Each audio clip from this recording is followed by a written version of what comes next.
Televisión y cultura de masas. Sección 2. La estructura de múltiples estratos. Esta es una obra del maestro Theodor Adorno. La estructura de múltiples estratos. Un enfoque psicológico profundo de la televisión tiene que concentrarse en su estructura de múltiples estratos. Los medios para las masas no son tan solo la suma total de las acciones que representan o de los mensajes que se irradian desde esas acciones. Los medios para las masas constan asimismo de diversos estratos de significados, superpuestos los unos a los otros y todos los cuales contribuyen al efecto. Cierto es que debido a su naturaleza calculadora, estos productos racionalizados parecen ser más nítidos en sus mensajes que las auténticas obras de arte, las cuales no pueden ser reducidas a uno u otro mensaje inconfundible. Pero el legado del significado polimorfo ha sido usurpado por la industria cultural en la medida en que lo que transmite se organiza por su parte con el objeto de dominar el ánimo de los espectadores en diversos niveles psicológicos a la vez. A decir verdad, el mensaje oculto puede ser más importante que el mensaje explícito, ya que el primero eludirá los controles de la conciencia, no se lo verá al través, no será esquivado por la resistencia a las ventas y, en cambio, es posible que se hunda en la mente del espectador. Posiblemente, los diversos niveles que hay en los medios para las masas implican todos los mecanismos de conciencia e inconsciente en que insiste el psicoanálisis. La diferencia entre el contenido superficial, el mensaje explícito del material televisado y su significado oculto es, en general, marcado y más bien nítido. La rígida superposición de diversos estratos es, probablemente, uno de los rasgos en virtud de los cuales los medios para las masas son diferenciables de los productos integrados del arte autónomo, en el que los diversos estratos están fusionados de un modo mucho más cabal. El efecto pleno del material sobre el espectador no puede ser estudiado sin prestar atención al significado oculto conjuntamente con el significado explícito, y es precisamente la interacción de diversos estratos lo que hasta ahora se ha descuidado y lo que constituirá el centro de nuestra atención. Esto está en armonía con el supuesto compartido por gran número de especialistas en las ciencias sociales, según el cual ciertas tendencias políticas y sociales de nuestra época, en particular aquellas de naturaleza totalitaria, se nutren en buena medida de motivaciones irracionales y a menudo inconscientes. Resulta difícil predecir si el mensaje consciente o el mensaje inconsciente de nuestro material es el más importante, y esto solo puede evaluarse después de un cuidadoso análisis. Reconocemos, empero, que el mensaje explícito puede ser interpretado con más eficacia a la luz de la psicodinámica, es decir, en su relación con impulsos instintivos, así como con el control, que si se considera este mensaje explícito en forma ingenua y se hace caso omiso de sus implicaciones y supuestos previos. En la práctica se verá que la relación entre el mensaje explícito y el mensaje oculto es sumamente compleja. Así, el mensaje oculto tiende a menudo a reforzar actitudes convencionalmente rígidas y pseudo-realistas, análogas a las ideas aceptadas que propaga en forma más racionalista el mensaje superficial. Y a la inversa, se permite que cierto número de gratificaciones reprimidas que desempeñan un papel importante en el nivel oculto se manifiesten en la superficie en forma de chistes, observaciones de subido tono, situaciones sugestivas y otros artificios semejantes. Sin embargo, toda esta interacción de diversos niveles apunta en una dirección definida: la tendencia a canalizar la reacción del público. Esto concuerda con la sospecha tan difundida, si bien difícil de corroborar mediante datos precisos,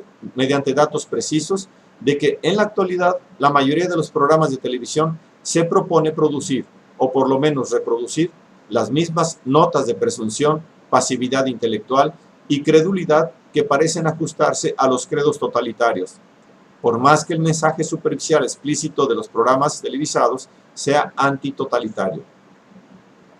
Con los medios de la psicología moderna trataremos de determinar los requisitos previos y primordiales para programas que susciten reacciones maduras y responsables, de programas que impliquen, no solo por su contenido, sino por el mismo modo en que las cosas son consideradas, la idea de individuos autónomos en una sociedad democrática libre. Nos damos cuenta con toda claridad de que cualquier definición de un individuo de esta naturaleza será peligrosa. Pero sabemos muy bien cómo no debe ser un ser humano que merezca la designación de individuo autónomo. Y este no constituye el punto central de nuestra consideración. Cuando hablemos de la estructura de múltiples estratos de los programas de televisión, pensamos en diversos estratos superpuestos de grados diferentes de explicitud u ocultamiento que son utilizados por la cultura de masas como un medio tecnológico para manipular el auditorio. Esto fue expresado muy acertadamente por Leo Lowenthal cuando acuñó la expresión psicoanálisis al revés. Con lo cual se está diciendo que de algún modo el concepto psicoanalítico de una personalidad de múltiples estratos ha sido tomado en préstamo por la industria cultural y que el concepto es utilizado a fin de atrapar al consumidor tan cabalmente cuanto sea posible y a fin de ponerlo psicodinámicamente al servicio de efectos premeditados. Se lleva a cabo una nítida división en gratificaciones permitidas, gratificaciones prohibidas y repetición de las gratificaciones prohibidas, en una forma algo modificada y desviada. Para aclarar el concepto de la estructura de múltiples estratos, consideremos el siguiente ejemplo. La heroína de una comedia sumamente ligera y traviesa es una joven maestra que no solo recibe muy poco sueldo, sino que también es incesantemente multada por su directora de escuela, personaje caricaturescamente pomposo y autoritario. Debido a esto, la muchacha no tiene el dinero necesario para pagarse sus comidas y de hecho pasa hambre. Las situaciones que se suponen graciosas consisten principalmente en sus tentativas por conseguir que la inviten a comer diversos conocidos suyos, pero regularmente sin éxito. La mención de alimentos y del acto de comer parece producir risa, observación que puede hacerse a menudo y que incita a un estudio por separado. Explícitamente, la pieza solo constituye una diversión ligera que es proporcionada, ante todo, por las penosas situaciones en que caen constante la heroína y la archienemiga. El libreto no trata de vender ninguna idea. El significado oculto surge simplemente por la forma en que el argumento considera los seres humanos. Así, se incita al público a considerar los personajes de la misma manera, sin dejarles darse cuenta de que está presente un adoctrinamiento. El personaje de la maestrita mal pagada y maltratada es una tentativa por llegar a una transacción entre el desdén predominante hacia los intelectuales y el respeto igualmente convencionalizado por la cultura. La heroína muestra tal superioridad intelectual y un ánimo tan elevado que se incita al público a identificarse con ella y se brinda una compensación por la inferioridad de su posición y la de sus pares en la estructura social. No solo se supone que el personaje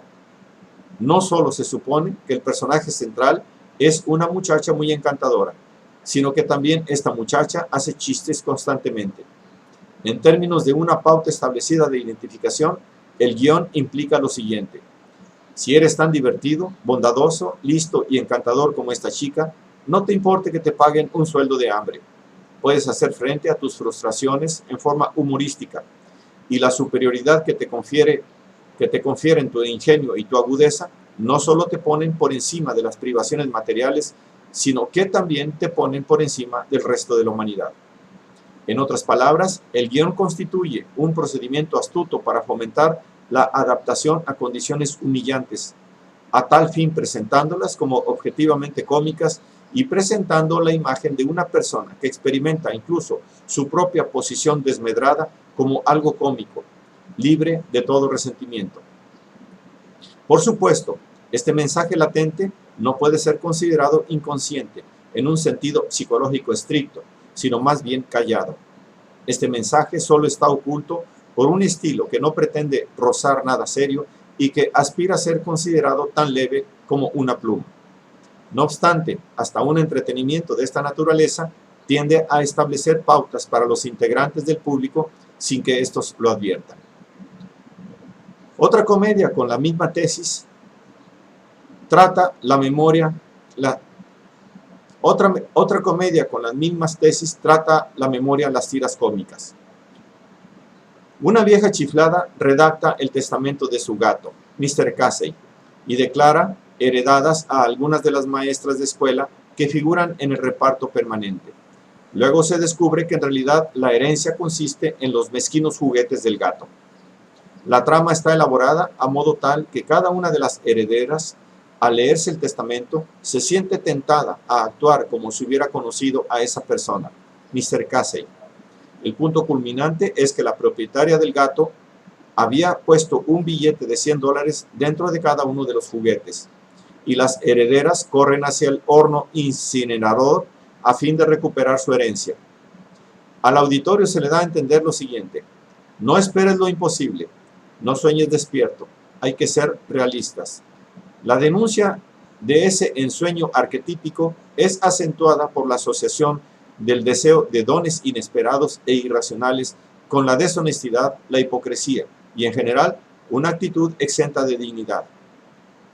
Al espectador se le da a entender esto: los que se atreven a soñar despiertos, los que esperan que les caiga dinero del cielo y olvidan toda cautela para aceptar un testamento absurdo, son al mismo tiempo aquellos de quienes uno podría esperar que fueran capaces de trampear. A esta altura, tal vez se formulará una objeción. Tan siniestro efecto del mensaje oculto de la televisión es conocido por aquellos que controlan, organizan, escriben y dirigen los programas. O bien, puede incluso preguntarse el lector si son esos rasgos posibles, proyecciones del inconsciente, de las propias mentes de los que toman las decisiones, conforme a la muy difundida hipótesis de que las obras de arte pueden ser interpretadas debidamente en términos de proyecciones psicológicas de sus autores. A decir verdad, este tipo de razonamiento es lo que ha dado lugar a que se propusiera la realización de un estudio socio-psicológico especial sobre las personas que deciden las cosas en el campo de la televisión. No creemos que con tal estudio se pueda ir muy lejos. Al concepto de proyección se le ha atribuido excesiva importancia, incluso en el dominio del arte autónomo. Pues si bien las motivaciones de los autores, no cabe duda de ello, entran en sus obras, de ningún modo son tan omnideterminantes como se supone a menudo. No bien un artista se ha planteado su problema, éste adquiere cierta clase de influencia que le es propia. En la mayoría de los casos tiene que adecuarse a las exigencias objetivas de su producto mucho más que a sus propios impulsos de expresión, cuando traduce su concepción primordial en una realidad artística. Por cierto, estas exigencias objetivas no desempeñan un papel de importancia decisiva con los medios para las masas, en los que se acentúa el efecto sobre el espectador en una forma que excede de lejos todo problema artístico. Sin embargo, aquí el mecanismo total tiende a limitar drásticamente las oportunidades de las proyecciones del artista. Quienes producen el material siguen, a menudo a regañadientes, innumerables exigencias, normas empíricas, pautas establecidas y mecanismos de controles que necesariamente reducen a un mínimo el margen de cualquier clase de autoexpresión artística. El hecho de que la mayor parte de los productos de los medios para las masas no son producidos por un individuo, sino mediante una colaboración colectiva, como es el caso de la mayoría de los ejemplos que se ha examinado hasta ahora, es solo un factor contribuyente a esta condición reinante en general. Estudiar programas de televisión en términos de la psicología de los autores sería casi equivalente a estudiar los autos Ford en términos del psicoanálisis del difunto Mr. Ford.